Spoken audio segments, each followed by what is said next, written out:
Chill. You called me 43 times? Well, you weren't answering. So, when I didn't answer the 10th time, you thought by calling me another 33 times would get me to answer? If you wouldn't have been irresponsible and charged your phone, I wouldn't have had to call so much.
Well, hello, guys, and welcome to Rock with Me.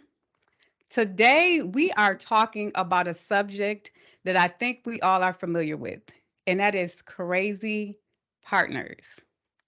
So, we are in chapter 3 of Head Trauma, and we've just met Mark, who is Michelle McKenzie's, who's the single woman's living boyfriend, baby daddy.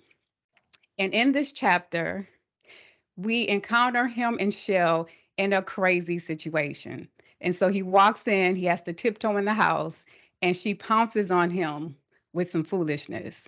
And so I want to start this discussion off with asking you, Sarah, have you ever dealt with a crazy partner? I sure have. Yes, definitely. I mean, I can relate to Mark from walking in the door, doing something innocent, helping someone, but phone dying or something like that, and then being jumped on, assumptions, all of that when you didn't do anything. It was just something simple, something innocent, phone dies, which happens. But yes, I've definitely dealt with that. Something recently as well. So. So now, can you name a situation or can you name the time when you realized you were dealing with somebody crazy? I think the time when, I mean, numerous times, but I think the first time was when they try to play victim, either when they did something wrong or they try to flip it, uh, and kind of made me feel like, wait, did I do something wrong? Kind of flipping it like that, knowing that I didn't do anything wrong. Um, or trying to accuse me of something that they know like never happened or there's proof of it, everything, but trying to cover for what they were actually doing. Absolutely. So dealing with narcissists, of course, Mhm. um, is definitely a tough one. But yes, definitely. Yeah, that's what it is, narcissism. So Ebony, I want to ask you the same question. Have you ever dealt with a crazy partner? And when or what situation um, did you find yourself in when it dawned on you this person is crazy? So for sure, definitely dealt with a crazy partner. Um, and it dawned on me because when you first meet somebody, you go through that puppy love stage. So you think it's cute to be on the phone all the time, that you're talking all the time, texting all the time, on video call, talking to each other all throughout the day. But there was an instant when I was at work and my partner popped up on me at work. Like we both worked at car dealerships. He worked at one in Illinois, so I guess he got off of work early that day. But just like Sarah, dealing with someone who plays victim and accuse you of stuff, and that's what I was dealing with. So I was being accused of stuff, and he wanted to just randomly pop up at work to, have lunch with me. So it was that moment. And then also, like, he stayed at my job. Like, I was working, actually helping a customer purchase a vehicle, and I was a newer salesperson. Um, so when somebody gets ready to test drive, you kind of give them their space to go explore the car, whatever. So in that moment, I'm giving them space, going to get the keys to get on this test drive. And my partner at the time was just like, see, babe, this is the time that you're supposed to be responding back to my text. That's when he started to like unload on me, like, I don't answer his phone calls enough. I don't respond to his text messages. I don't respond to every single social media post or message that he sends me on Snapchat or Facebook Messenger or Instagram, even though we're talking all day. So he was like, when you're on your test drive, that's when you're supposed to be sitting in the back of the seat, in the back seat, responding back to me. Or when you're walking through the parking lot to go pull the car up, that's when you need to be calling me and, letting me know, giving me an update. So yeah. Oh yeah, that definitely is a little smothering. And Miss Lisette, what about you? Name a time where Jesus. you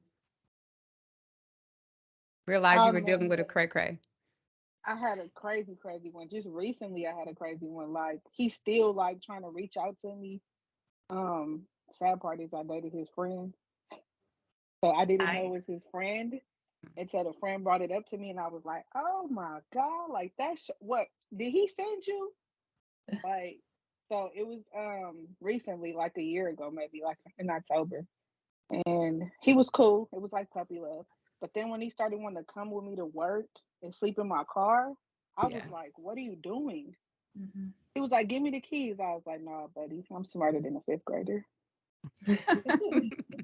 So it just got crazy. And then we were staying together. We had kind of like bought a car together, and he was acting crazy. Like it took me to be like, you know what, this ain't me. I was trying to be cool and like relaxed, and then when he started like calling me out my name and telling me he was gonna bust windows on my car, man, I had never seen a man turn like a female. Mm-hmm. Yeah. Like tires getting slashed. Like, come on, man. Oh, he put you Ain't through nothing, it. man. And he's still putting me through it because he still contacted me. But I have a whole restraining order on him right now, Mm-hmm. and like the police don't do nothing about it. They're like, it's okay. That's not the person. Yes, it is. If you pay attention to anything in that restraining order, you'll know. So Well, I am it's praying for crazy. you, sis. I'm praying for you that you get through that.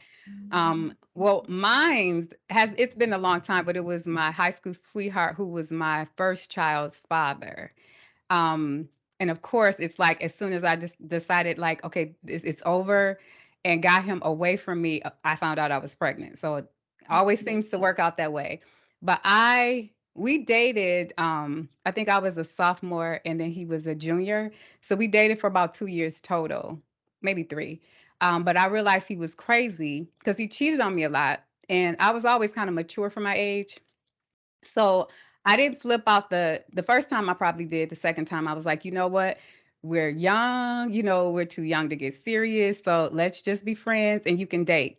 And when he said, you're not going nowhere, that's when I realized, uh-oh, I'm dealing with somebody crazy, or possibly crazy. So when he proved he was crazy, when one night we were on the phone and it was like 2 in the morning. Now, mind you, I'm living with my mama. And I'm on the phone and I'm like, dude, it's over. Like, you keep cheating on me. It's over. So I hang up. 10 minutes later, he's ringing my doorbell like a crazy man.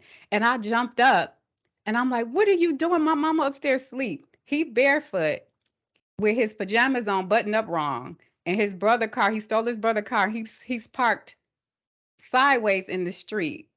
And I just had to tell him, like, okay, I'll be with your girl to get him to go home. So my mom would get up and start flipping out. So that was like difficult. That was like too much for me in high school, and I didn't know what to do. So now I want to going back to Sarah with the guy that was struggling with.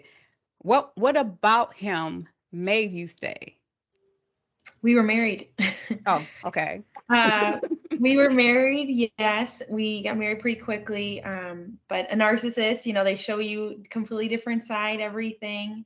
And then it was until a few months in where like the anger started coming out and like the rage, and I was just confused. And So I would do things to make sure he didn't get that angry, or like change up how I am, or agree to something that I really didn't want to do, or do whatever I could just to make sure he wasn't angry or didn't flip out or didn't disappear with my car, different things like that. So, I mean, there's many situations. But what made me stay, I mean, definitely married. But it wasn't until like I had the courage to truly leave, domestic situation, all that stuff. So, I mean, I always thought I didn't come from a broken home, anything like that. It was kind of shunned upon to get divorced, anything like that. And so I told myself I would do everything I possibly could to make sure that this marriage worked. The only problem was I was the only one doing it. So I finally had enough when it seemed like my mental health was getting really bad. And I knew it was either myself or the marriage, and I needed myself. So So you didn't see any signs prior to marriage? No, like I said, we got married very fast, which, I mean, the lust stage, all that stuff, we shouldn't have rushed into it. Love at first sight, all that stuff. But no, before the marriage, I didn't. And then I found out 3 months in that, well, I didn't find out till way later, but 3 months in, he was cheating right away. Oh, wow. Very good liar, had people lie for him. So, wow. Yeah. And I take accountability because, I was naive with it. Like I let things go when I should have put my foot down. So, yeah. Well, what about you, Ebonee, in your situation? What do you think made you stay in it as long as you did? Yeah, so there's a number of reasons, but probably like the top reasons was because, we have a child together. For one, my second thing would be fear. And then the third thing would be there's just so much harassment. Like I've never been in a situation where, like Sara said, like a narcissist will have people lying for them. And my narcissist had his own parents and everyone in his family, from brother, aunt, uncle, friends, co-workers, even though he was messing around with a coworker, like lying for him. And I mean, it wasn't just like, talking to me. I mean, like my grandparents were receiving calls and text messages and voicemails from these people, especially his parents, my mom, and even my uncle. So it's kind of hard to really differentiate like what's a lie and what's the truth when you have like a whole team of people from this person, this person's life, saying stuff like, well, he bought a house for you and the baby. He wants to marry you. He's getting a ring.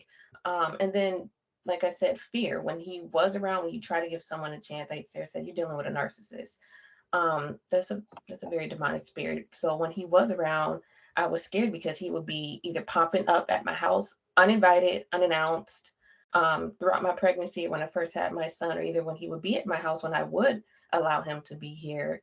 He would be walking around my house at 3 o'clock in the morning. And he will be waking me and my newborn baby up, talking about, oh, I heard another man in this house. I heard you sleeping with another man. I hear some moaning and groaning.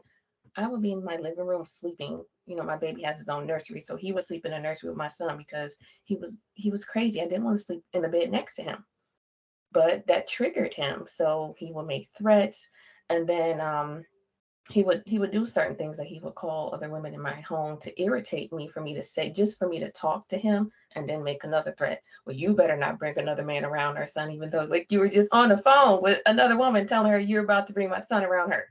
So a lot of it was fear. And then, like I said, we shared a son. So when the family, the other person in their family is harassing you, they make you feel like you're obligated to be with that person because you guys just had, a child. And then they start hitting me with the statistics. You're going to be nothing but just a single mom. You're just going to be a baby mama. Your child won't amount to anything because he's going to be raised by a single woman. You can't bring, a stepfather around because that'll cause mental health issues and all this stuff that was, fed into, my family now. And it makes you feel restricted. Like, okay, well, maybe I should just stay.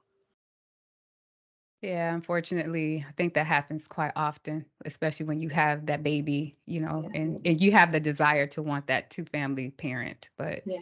You got to have two healthy parents. Right. So, Miss Lisette, what about you and your situation? What was it that made you stay once you found out like this is kind of crazy? Did you leave right away, or did you kind of stay a little bit longer, hoping that things would change? So I kind of got in the stage where I was like, I'm gonna give it the benefit of the doubt. So I was like, all right, he's not as crazy as he says he is, but he kind of looked like Usher. So I was like, I got a celebrity look-alike, you know what I'm saying? So I was just like, um, I was like, let's try to work it out. But then I started like getting text messages from his ex-girlfriend, like she's pregnant and she knows like what kind of car I drive. It was just crazy. So like after that, I was like, I'm out of here. But it took for me to have to get a restraining order on him. Like he would not give up. He stole my iPhone, my Apple Watch, but my Apple Watch was still linked to my phone. So I would see him come over here on my Apple Watch. Like it'd ping me like your Apple Watch is near you. Like what? Oh my God. Like it was going crazy. Like I don't even know. I can't even tell y'all how I felt. Like right now, I mean, I fear for my safety, but I'm just like, you know what? God got me. So I ain't worried about it. If ain't nobody got me, God got me. He know, look, if he knew better, he'd do better and leave me alone. Right. Well, again, we're gonna cover you in prayer for Yeah. that situation, because I do know how that feels when you want somebody to leave you alone, but they won't. It's not a pleasant feeling. Well, I have to say, in my situation, I didn't handle it like you guys. You were good. I'm gonna tell you how, because I used to be very revengeful. So after a while, I got tired of the cheating. I stayed with him honestly out of fear. I didn't know. I had never seen that situation before. Um, and I had never seen my mom really go through abuse, even though she told me my dad did. I was too little to remember. So I wasn't used to that. And I never wanted to be that girl that was in a physically abusive situation.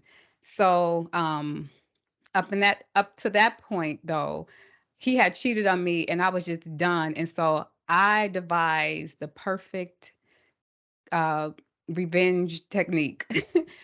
His friend was trying to warn me about this one. And I was cool. I was that cool girl that everybody kind of came to for advice. So I've been bootleg counseling for a little while. Um, and his friend was trying to warn me. He said, "You need to move on." And I was like, "What do you mean?" And he never would tell me. He just was saying, "Move on." So when I found out, what my boyfriend at the time did, I realized he was trying to help me. And so I told him, "I'm coming over your house to sleep with you." So what I did, yes, yes, Sheree, innocent Sheree, I slept with his friend, his one of his best friends. And I think his friends started to not like him because the way he was treating me. So he was actually shocked. He didn't believe I was going to come over, but I did. Slept with him, and I was going to go that night, went back to his house. But of course your plans never go the way you expect them to go. So he said, "No, I'm going to take you over there." And I'm like, "No." He's like, he insisted, like, "You are not leaving my house without me." So he drove me to my boyfriend's house. And I was like, "Okay, just drop me off a block away." He said, "Nope." He stopped in front of his house. I got out. I'm sweating under my armpits now. I'm like, I don't know how this is gonna go off. I hope he don't look out the window. So I went around the back, and so I got away.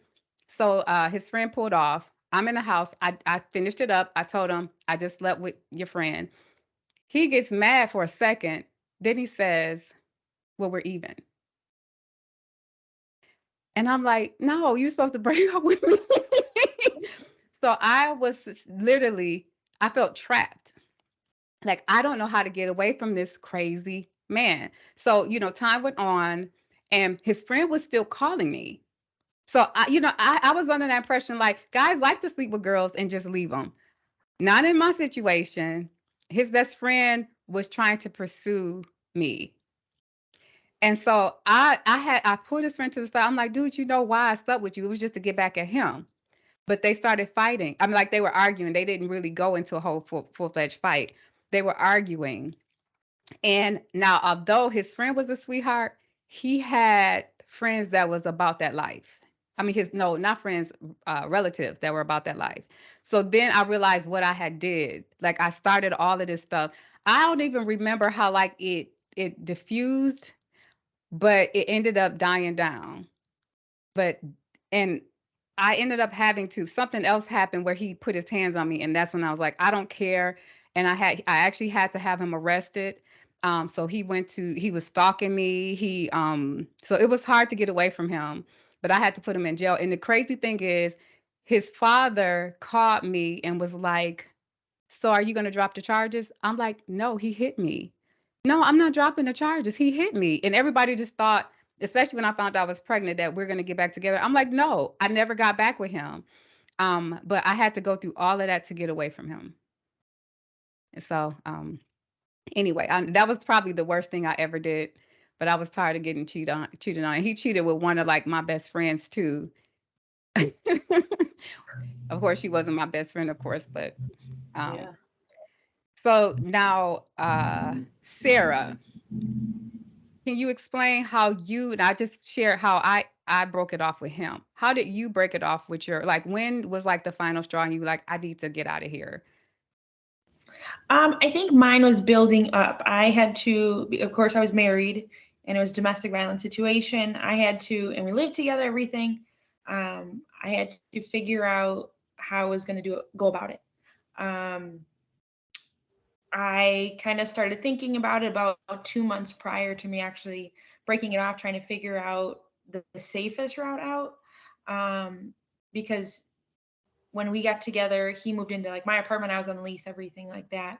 And so it was, okay, I got to kick him out, but I wanted to be safe. So the last straw, I had somewhere I had to be, and he took my keys and took off. We were supposed to pick up 2 of his kids together.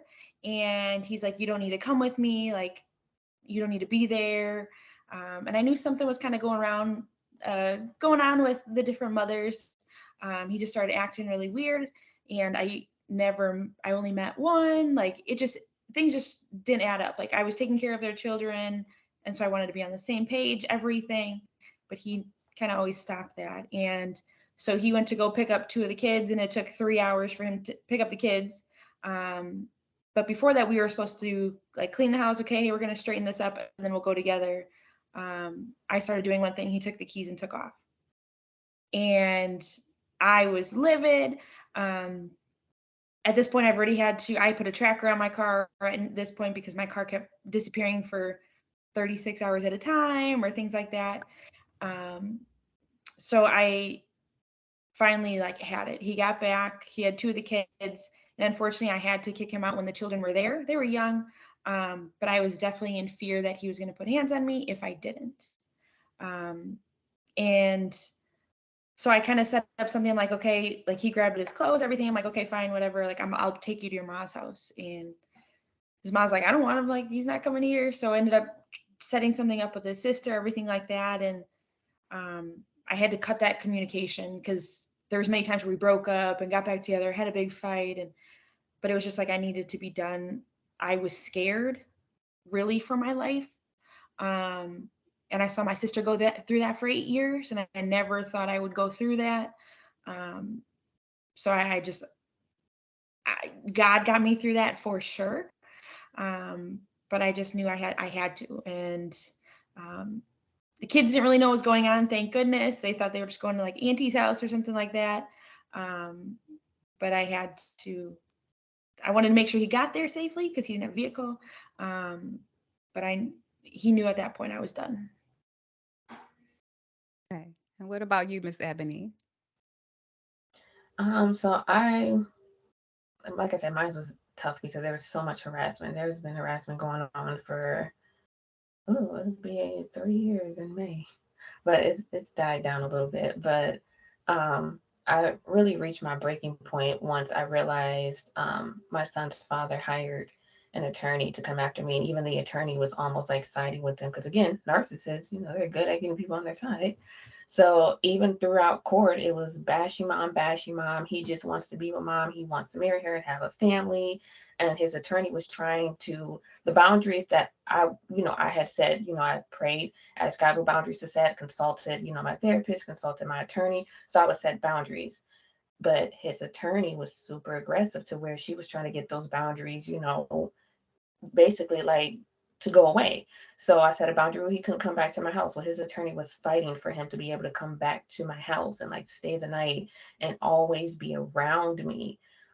It was crazy, but again, we don't fight against, flesh and blood. So, but that's when I reached my breaking point when we went through a year of court where the his attorney, up until she dropped him, was literally just trying to force him off on me. And then even at these visits where he was court ordered to come down here to Wisconsin every Sunday to see our son, even at these visits, he was still harassing me. His parents were still harassing my family and I. They were still going behind the court's back and calling us, and I got tired of like the verbal abuse. So I all I had was prayer. Once I reached my breaking point, all I had was prayer. And I had to pray and I had to ask God to like guide me on what to do to get out of it. And that, resulted in me going to the courts, kind of like behind his back. They pinned the parents against each other, but I had to go and ask them, what do you need from me? Because they don't, just like Lisette, like a restraining order doesn't do anything. I tried that. I tried that. It doesn't do anything. They'll be like, well, if he hasn't actually hit you, even though we got all these threats and audio recording and, all of this. But I had to go to them, but like, after I prayed to God, I had to go to them, like, what can I do? Because I'm literally in fear. But I had to be my own advocate. I had to keep literally saying the word, I'm scared, I'm fearful, I'm terrified. He owns a gun. And they would tell me, keep recording him, keep recording him, keep recording him. And then they make you kind of play into when that person is harassing you, they make you kind of play into it like you want to get back with them so they can see how far and how deep the harassment is. But yeah, when we went to court is when I reached my breaking point. And once the court sent me an email, they reviewed everything and they apologized. And once court was over, like when I tell you done, I was like, yeah, this is in the trash. Oh, geez. My goodness. I don't know, those restraining orders. It's just the process, the way they handle those, and that needs to be revisited. It really Mhm. does. Well, what about you, Miss Lisette? I think you kind of explained it, but you can kind of reiterate how you got away from that situation. So like every time he would call my phone, I would not answer. I put him on like do not disturb. He would leave me like crazy voicemails like I'ma kill you, I'ma shoot up your car, I'ma show up to your job. I had to go in protective services and stay with somebody. Like it got that serious. Like he literally was on video chat. And I recorded him. I didn't have my face on video chat, but with a gun, like, yeah, next time I see you, this is for you. And I'm like, whoa, like my God, can you please help me? Like so I stayed with one of my lady friends from work for a long time. And then pretty much when we went to court, I knew it was my last straw. Like I felt the Holy Spirit telling me, like, you don't even gotta face him no more. This is your last time seeing him. But I've seen him at church. He walked in church with his new girlfriend and my heart dropped like Well, I would say that if any place you want to see him, it is at church. So no, that but means that Lord is doing something with his heart. So prayerfully, maybe the prayers are working. so my last time seeing him was at church, like when I first started there before I got baptized. And I prayed on it like, God, this ain't the church for him. Please move him around. Like, I don't want to see, like, my heart dropped. Like, I was like, what do I do? And I kept hearing the Holy Spirit tell me, like, do not move. Stand still and listen to what I'm telling you. And I just stood there like, okay. But well, he didn't do anything, did he? No, he walked past me and smiled. And he was See, coming look at close to that. me. And I kept praying, like, God, don't let him get close to me. My next move is my best move. Like it was bad, but like I think my restraining order really made me see like the real side of him because he tried to lie to the judge and tell the judge like he wasn't crazy and that wasn't him on the voicemail. Then he kept interrupting her. She held him in contempt of court 3 times. Yeah. Then she put him in a back room and he came out charging at me and like the sheriffs had to jump on him and they took me out like a totally back way. It was so crazy. He had his mom calling me, his cousins, like, I'm gonna beat you up. I was like, everybody knows where I stay, everybody knows where I work. If you really want me, you got But, time to go but do it. don't invite it in. But I'm Don't proving provoke them wrong. I it. wasn't provoking it, but at that point, I was just stressed out. Like, if that's what y'all want, come do it. Like, if that's what y'all really want, because that's third party contact, and you only giving me a case to lock him up where he need to be. But like I say, he still like tries to reach out to me, like he misses me and he loves me. Can I give him a chance? And like I think in the back of my head all the time, like, give you a chance what to kill me? Like, no, I'm good. I gotta move around. If I see him somewhere, you know how you say like you can't be 100 feet within somebody. Man, listen, I be 100 feet that way. I'm out of here. You The can other stay way. there and eat, or you can stay there and shop. Whatever you do, I don't even want to see you. I don't even want you to see what kind of car I'm driving.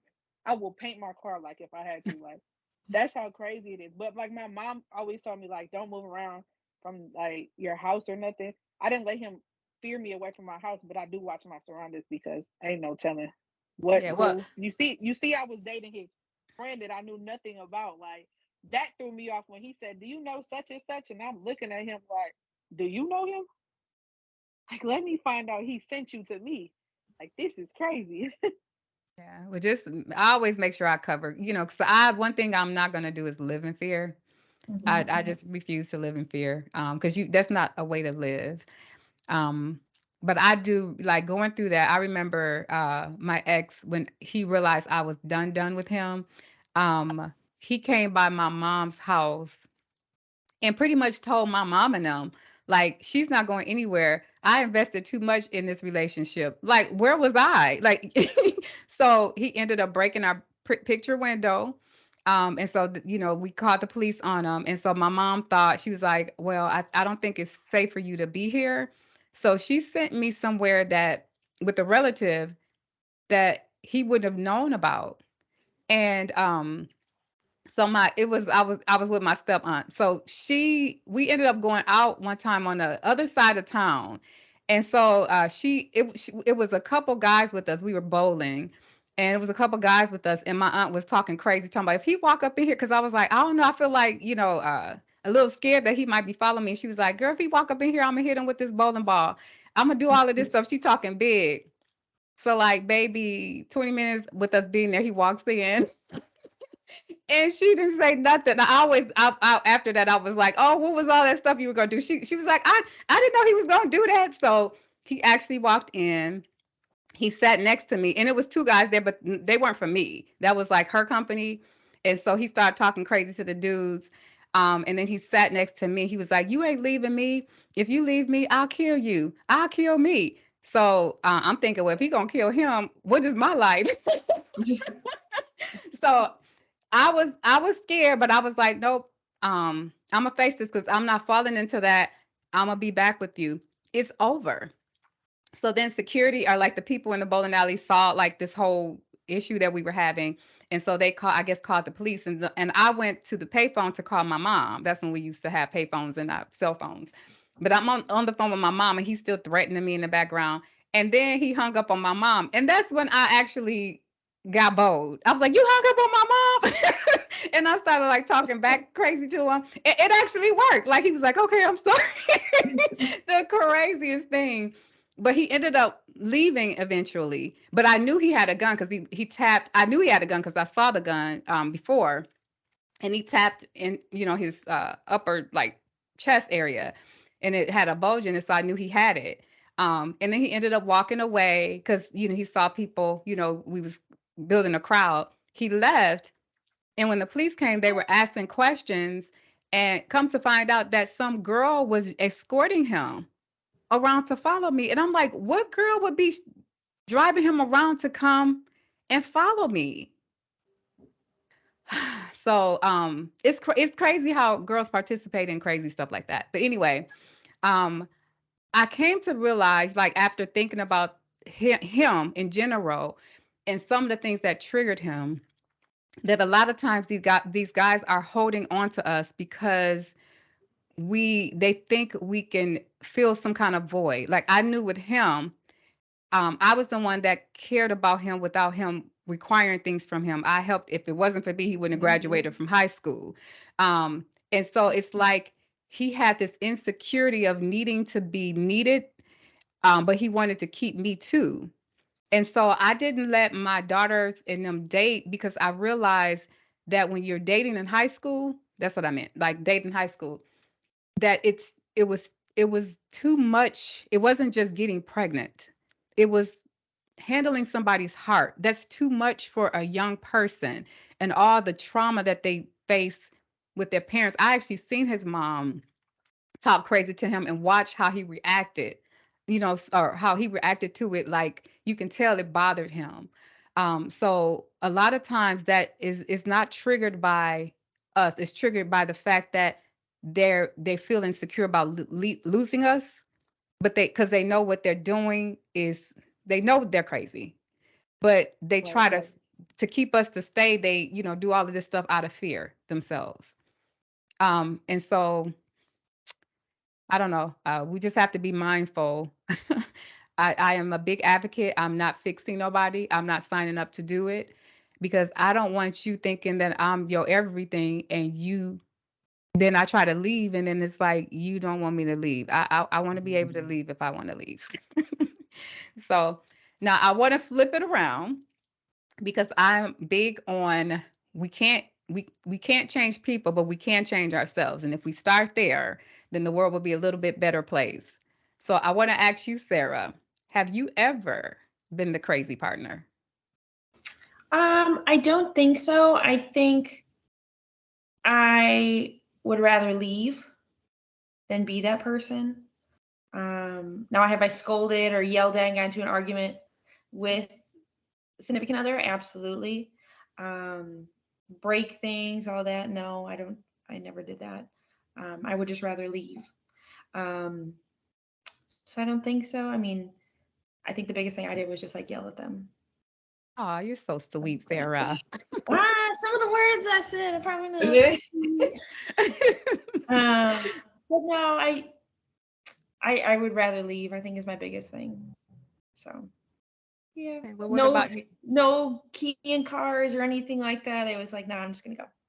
No burning of the clothes or cutting them up, or no, you just left No, them on the hanger? no. Honestly, I saw something once and I did it. Was a man knows when a woman's done is when she folds his clothes and piles them up. Oh, That's I what I have did. done that. He knew I was done. Yeah, Yep. at the end, I was doing that. Like, okay, don't burn them. I'm just gonna fold them. We're gonna fold Suck them it all up. This is together. the last Yep. time you get this. Correct. Exactly. So that's what I did, and I dropped it off in boxes. So, yep. But what about you, Ebony? Have you ever been cray cray? No, I have not. I'm just like Sarah. I would rather leave. I'm the type of person where if I'm not happy, I'm gonna tell you. Now, the situation with my ex, I did tell him like multiple times, but again, trying to force us to sit together. But even before, him with my other two exes, like I would tell him like, hey, I'm just not happy. And like Sarah said, like I am not the type to be keying up cars, slicing tires and all that. I don't go on social media and bash you. And I think I get that from my grandmother. She is a really strong woman. She has always taught me about relationships from like, the age of when you first start liking boys up until now. And she'd always tell me, keep your options open, like hold your head high. If that's not the one, the one is out there. Like you don't have to act because a lot of times, especially with narcissists, they love when you feed into their mess and play their games with them because they play victim roles, so they want you to be the crazy one. And sometimes some guys will get a thrill off of it, or like a high off of it. I don't like playing people's crazy games. I will leave. I'm very silent. Like I've had guys tell me like, oh yeah, you don't play around. Like you would just cut me off and just keep it moving. I sure will. I sure will go about my life and my happy day and move on. Like, sir, you're not the only one in this world. Life does not end because you played games, you did me wrong. Like, I'm going to wish you well and I'm going to keep it moving. And one thing I learned is when you wish somebody well and you forgive them and you keep on moving, like, you'll leave an impact on them versus all the other women that sticks around and plays their crazy games. They try to treat you like you're the other one, like all the other women that they've been with. But when you like silently just leave them alone and show them like I'm not here to play with you, like, and I think that's what kind of draws them to stick around with us and keep us in our lives too, because sometimes they can't get under our skin and can't get us to react, the way they would want it to or hope. But I'll quickly block somebody's number. I see a text or I'll talk to you on the phone. Hey, I'm not happy. I wish you the best. No hard feelings. If you still want to be friends or follow each other on social media, cool. No disrespect. And then I act like you a stranger. I'm not gonna lie. I mean, you can hit me up for prayer, but I would treat you like we That's never. about it. I don't care if we've been intimate before or not. Like I would treat you like we ain't never had nothing. Oh, you're so sweet too. But Lisette, what about you? Have you been cray-cray? Have you Man, been looking at peeking in people's windows behind bushes? so listen, I feel like it was my karma with this last one because I did it in my 20s to somebody. I done bust windows, slashed tires. Oh, you name it, I did it. I started his car on fire. I'm gonna admit Oh, that one. snaps. With his clothes in it. Wow. Yeah. I used to work at Subway. I put the Subway bread into his where you put your oil in for oil change. I put a Subway. He came in the house like, somebody put some bread in my. I said, I don't know who it was, but I caught him cheating. So this is before him. So like all the crazy stuff I did before him, man, I believe what you do on the others get done back onto you because he turned like, pew. I was like, nope, done. So like I did it before. I'm not gonna sit up here and lie. I'm not the sweet person, but my grass wasn't greener on the other side when it happened to me. Like I'd never do it again. All right, see you later. Like I'm done. I'm not. No, I don't do the arguing. I'm gonna give you that look like your dad tells you. Like you better keep clean your room. I'm gonna give you that look, the dad look. Like all right, see you later. Get on my face. Like I won't do it no more because what I did, man, it came back 20 times worse for me. I felt like, ooh, I didn't have no like turn back run. I couldn't even run. It came back like 10 times harder or 20 times harder than what it did the first time that I did it. So yeah, I was crazy, but not no more.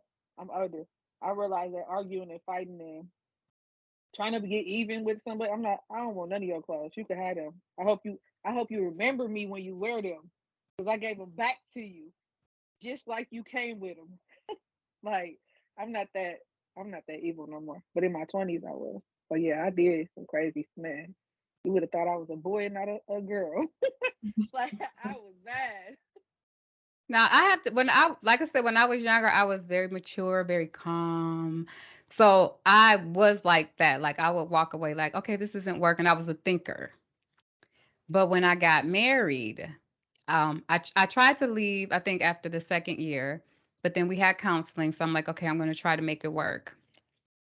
But I was with somebody who he loved that. It seems like he loved me more when I was crazy. So he was a provoker.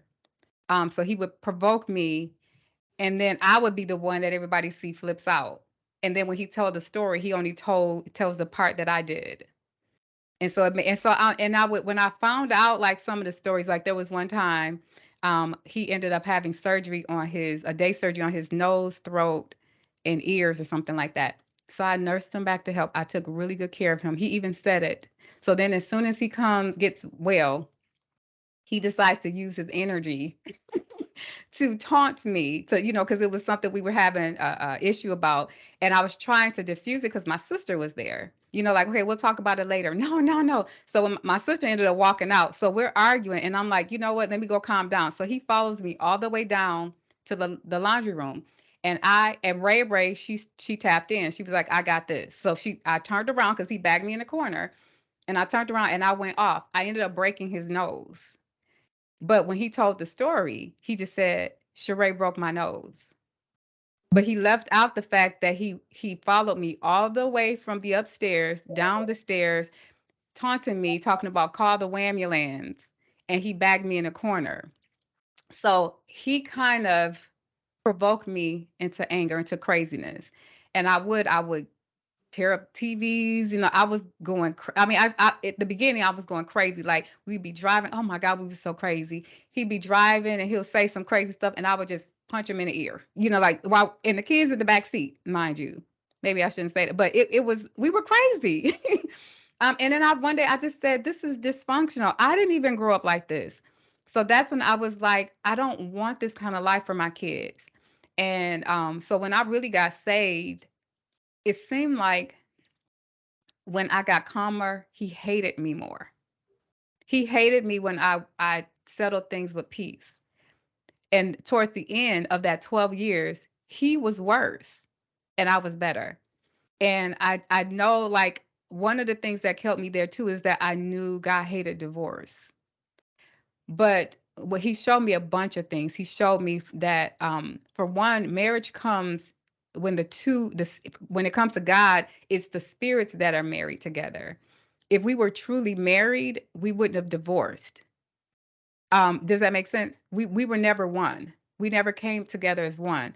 And God showed me I love the people more than I love the entity of marriage. Yes, I hate divorce, but because it drove me, like, being in this marriage, I literally got to the place where I felt suicidal. So when I got healthy, I was thinking, well, if I was gonna pick a sin to care about towards God, it would be to keep my life and just get divorced. Like, you get what I'm saying? Like, he wouldn't have wanted me to kill myself and stay married. He would rather for me to divorce and stay alive and ask for forgiveness. So I did learn a lot, from that. That actually triggered me being crazy, but I was, like, normally not crazy. However, I did have a friend, and she was my best friend at the time. She was crazy. And I think it's important to share this because she was dark skinned. Now, mind you, I love dark skin. She was dark skinned and she was heavy set, but she was very shapely. So I honestly thought my girlfriend was very attractive.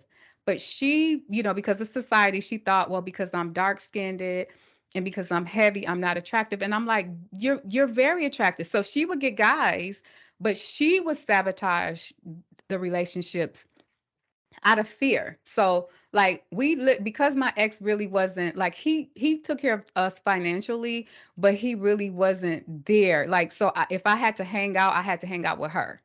So we hung out a lot. We spent a lot of time together. So there was one time where she um started dating this guy, and they literally was together for 30 consecutive days. Every day. And she was telling me, like, "Oh, we're having a good time." I'm like, "Oh, good for you." So then one day she calls me up. She was like, "Girl, all of a sudden he want to go to a concert with his friends." I was like, "So y'all been together 30 consecutive days and you think that him wanting to go to a concert with his friend is all of a sudden?" So she's like, "Yeah." And I said, "Let the man go to the concert." She didn't let it she didn't let it down. So this fool was at his house with her daughter in the back seat, waiting for him to get home. So I don't know what happened, but he ended up in the house and she's outside. Her daughter watching her from the rear from the back seat of the car, watching her bust his windows out. And so she calls me like 4 in the morning and tells me what happened. I think he's doing something. Why all of a sudden I'm like, he doesn't want me because I'm heavy set. He went and got him a skinny girl. I said, "Sweetheart, he doesn't want you anymore because you're crazy."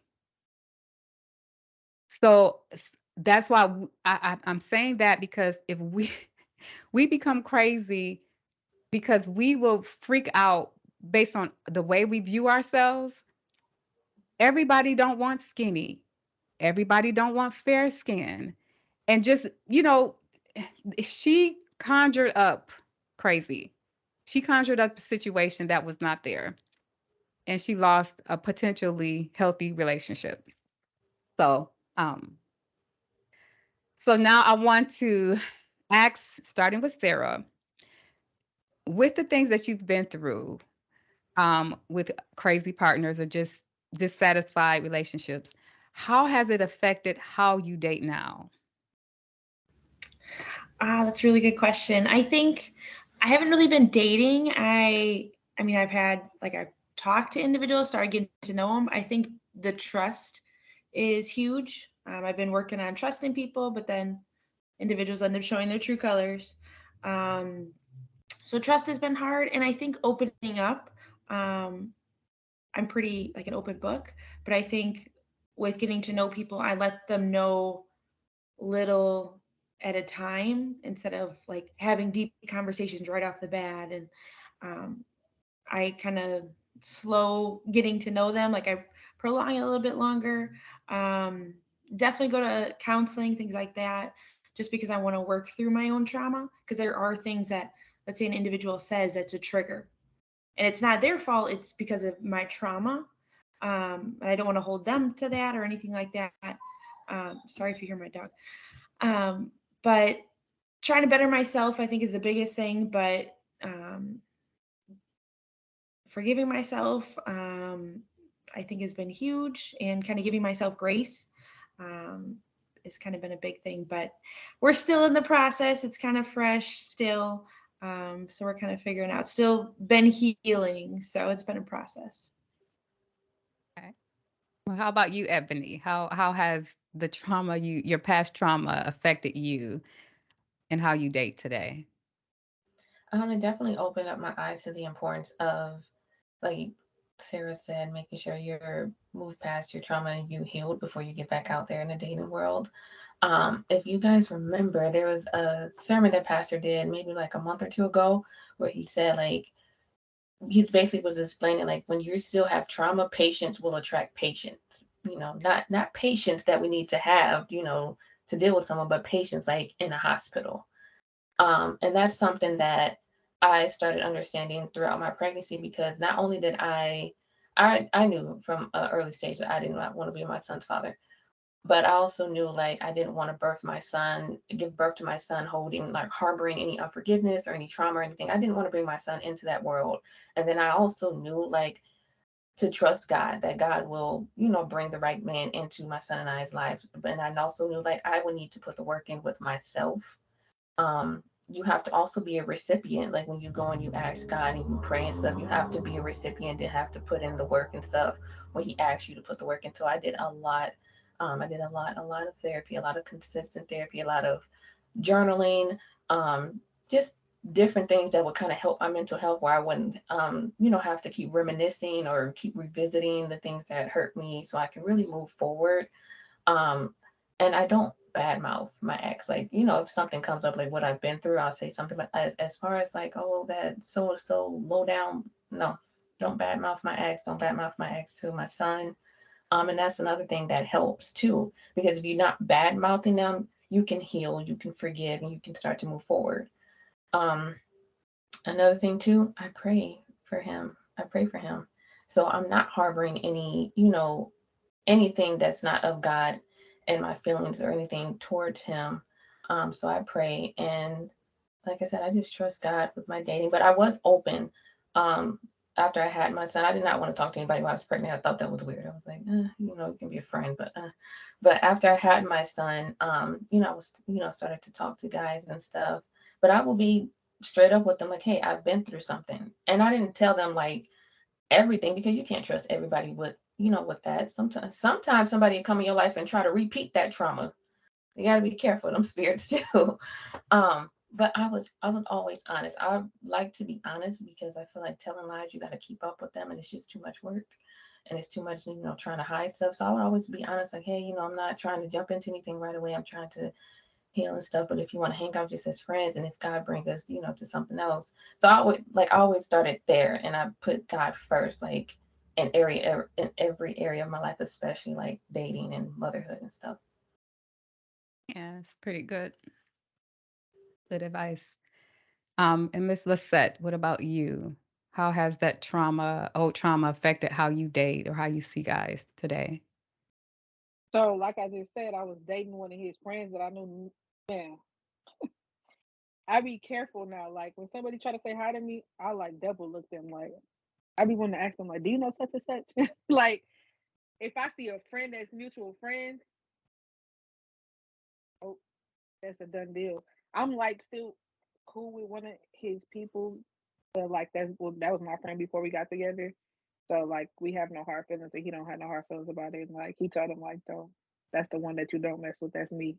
So like I do date, I do talk to people, but like that was like a big eye opener. Like I just started like feeling like the Holy Spirit kept speaking to me when I was talking it to the other one, like his friend, and I was like, something ain't right, something ain't right, and I just kept saying it to myself, like, somebody help me, like I got to figure out what's going on, and then Like when I finally figured out like that was his friend, and like I kind of got like scared. I ain't gonna lie, it put a fear in me because I'm like, what if this man come here and do something to me, or what if he lay him in my house while I'm asleep, or like I started having like dreams about crazy stuff. So I mean, it affects me now because, like I said, he still is like trying to reach out to me. So by that, like I'm like he's sending somebody for me. Like I'm always on my P's and Q's. I can't let it. Like I will send one of my best friends that are males, like my location. Like if I put I or E or Y, pull up,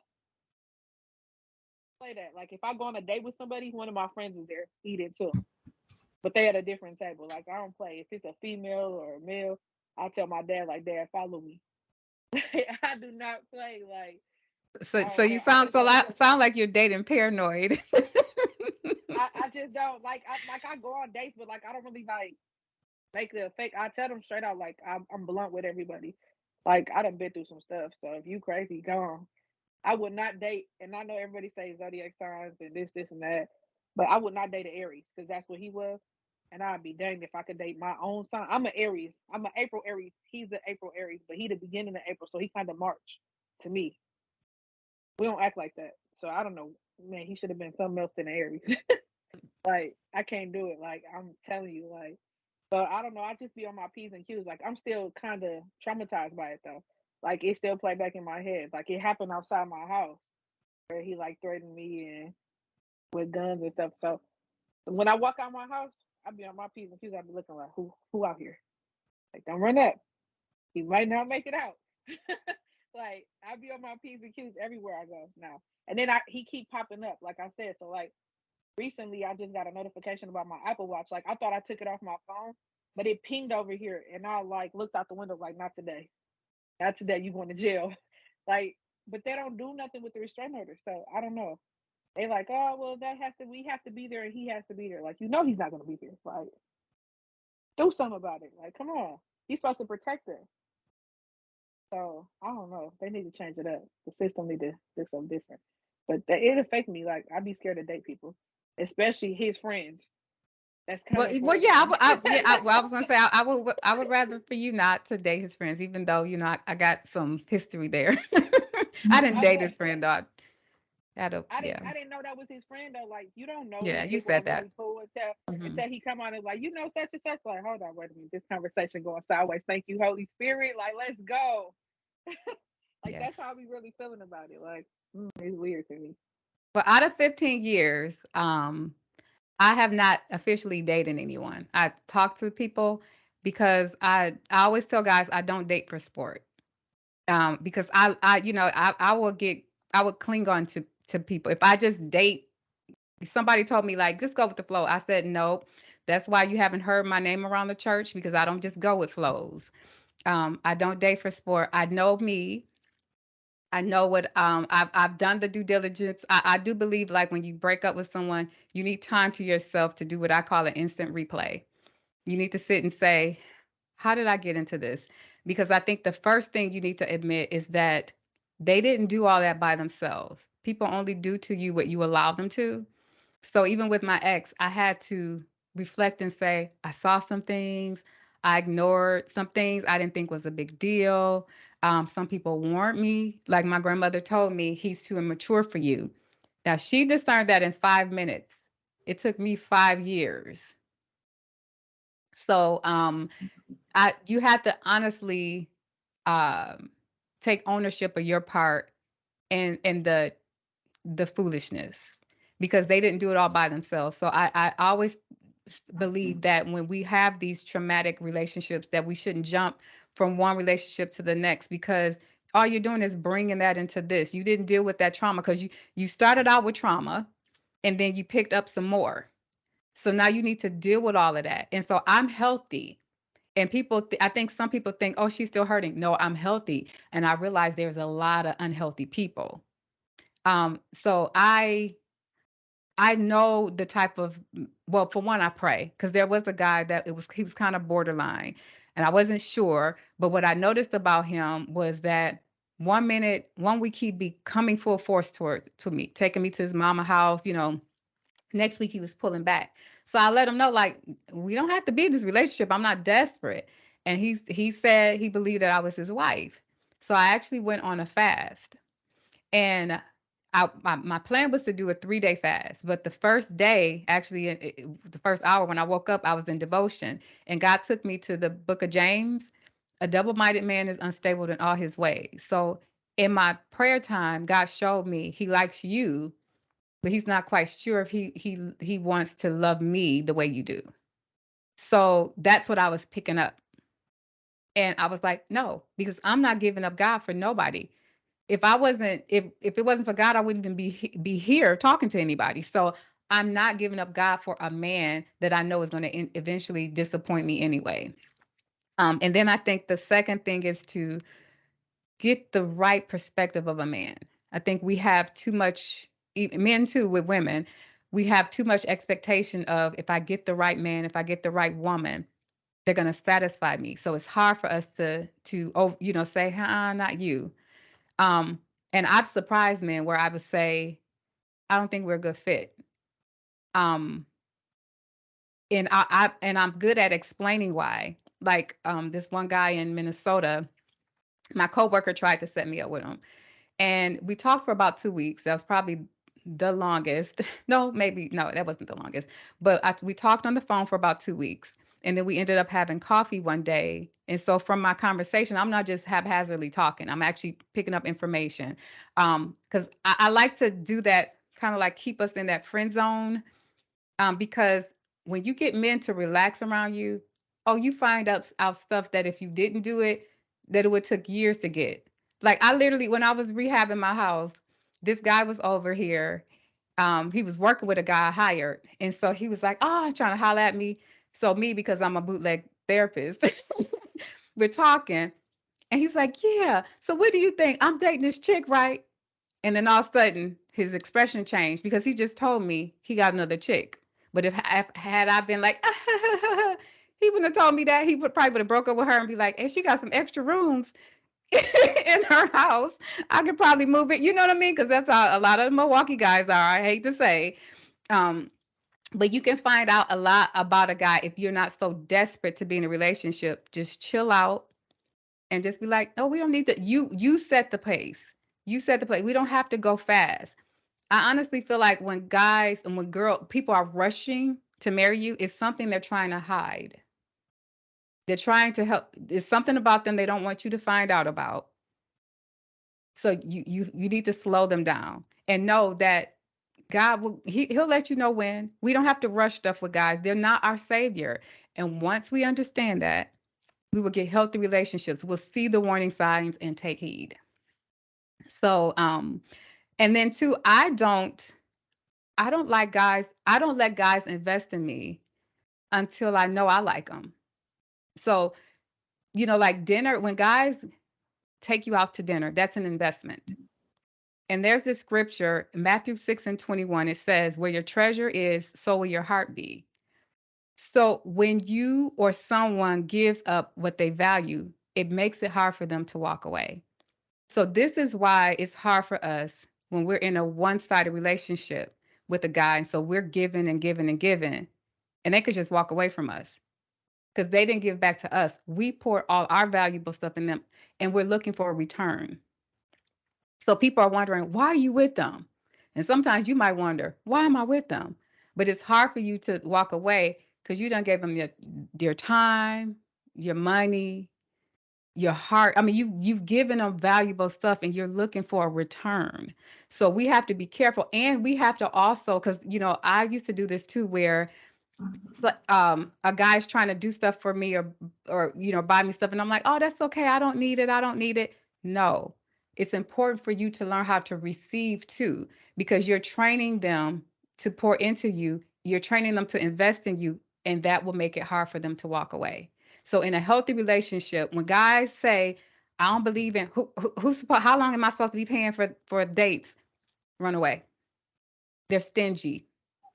And stingy men make abusive husbands. So now, does anybody have anything to add to that? That is so true. Because man, listen, I pay for myself.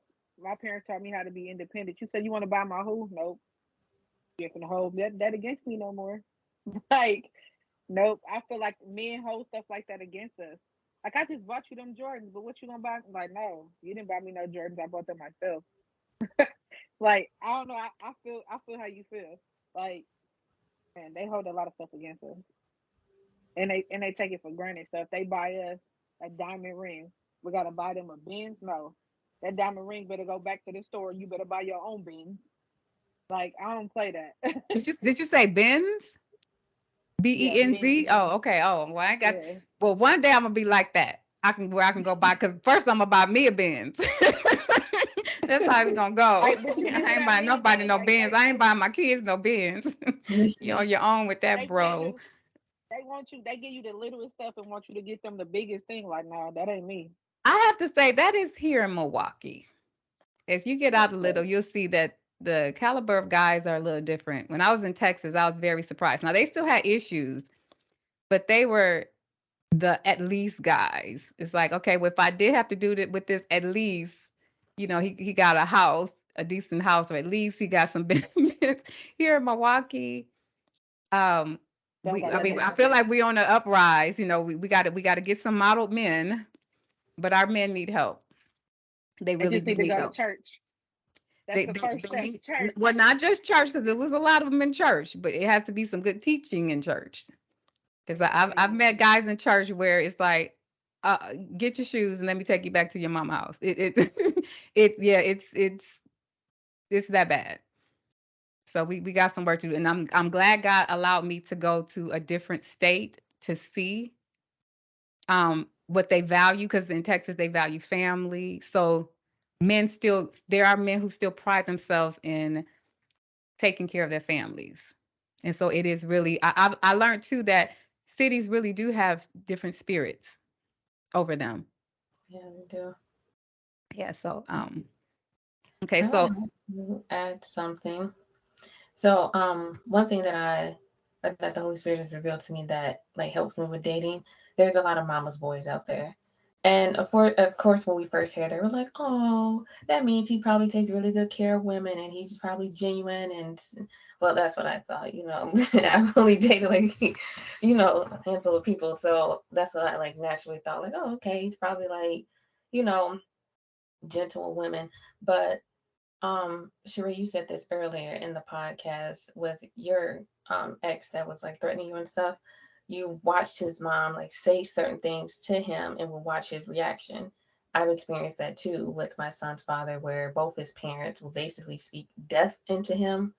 And they said they've been doing it since the moment he was born. Like, oh yeah, since he, was birthed into this world, we told him he looked Mexican because he was light skinned with good hair. This is a very heavily melanated, dark skinned, black man with different hair texture. You shouldn't be, saying that to your child, because that opens the doors to insecurity, self hate, and all that. Because when he looks in the mirror as he's older now, that's not, he's probably going to school with, Spanish descendant, kids and stuff, and maybe even dated some. So he doesn't look like them.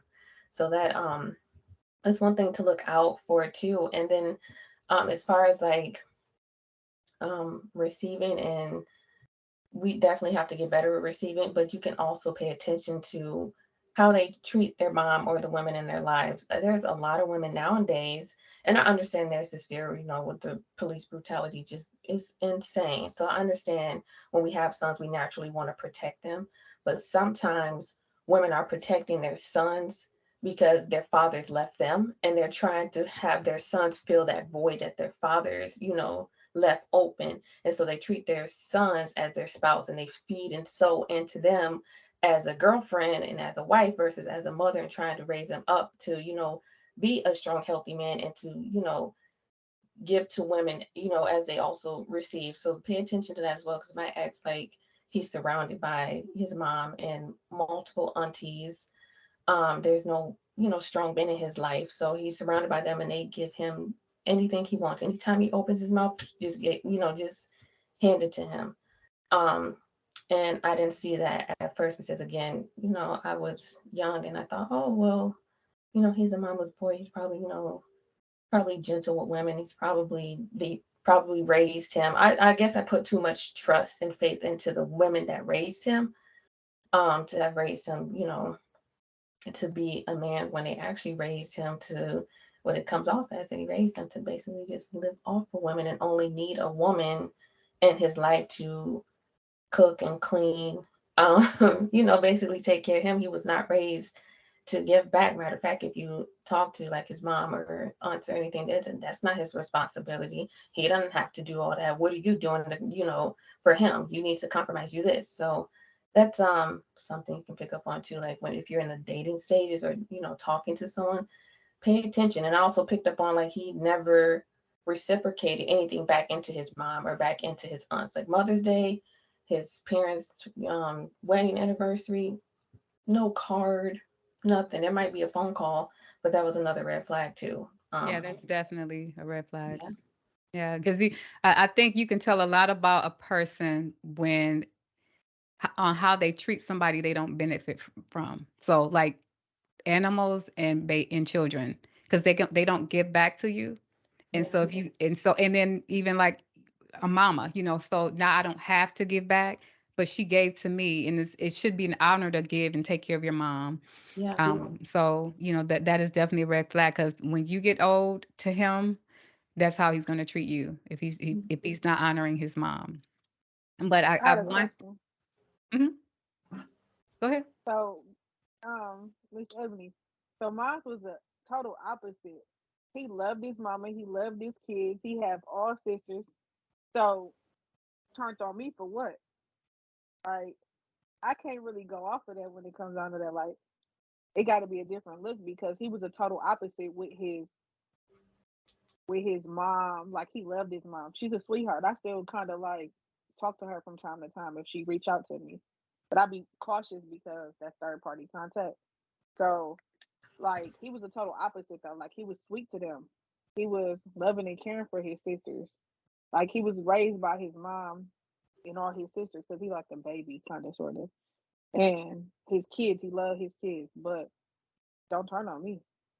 And that's what he did. So I can't really go off of that when it comes down to that, because it's like, how can I relate to that? Yeah, you loving and caring to your mom. You treat your mom like she's a queen. You treat your sisters like they're your sisters, but like they're your, you know what I'm saying? Like, you the protector. But then when it came down to me, he was a total opposite, aggressive. You know what I'm saying? So Well, whatever that's we not go the off one of. all be all sign though. There's other things you can't just pick one part of a person, but that is a good indication that if y'all rocking together, if he's taking care of if there's not other warning signs, that if he's taking care of his mom, that he would take care of you if you were in a genuine relationship. Does that make sense? It's I kind get of what like you're it's saying. kind of like with me with my ex. I thought because he wasn't using me like other men did my mom, that he was a good man. Well, I realized I can't just.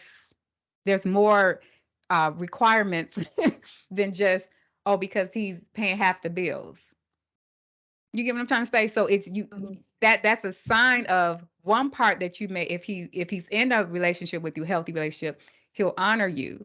But if it's not healthy in other areas, then you need to get out anyway. It don't matter, because usually manipulative people are doing something to bait you.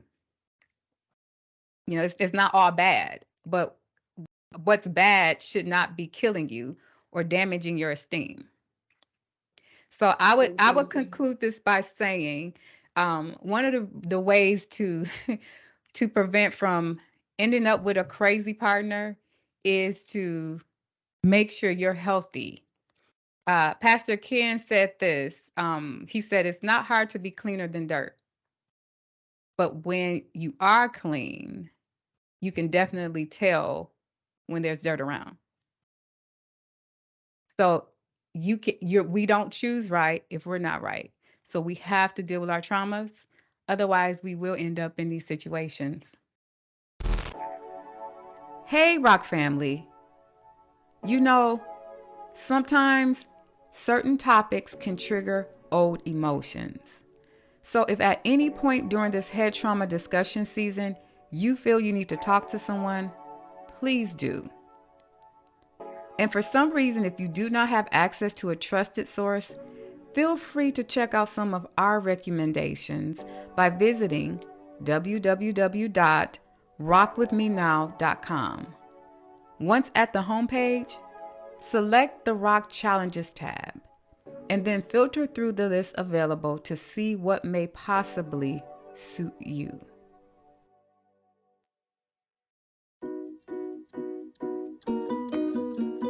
Hope you enjoyed today's show. And remember to like, share, and subscribe. Oh, and leave a comment. We'd love to hear from you.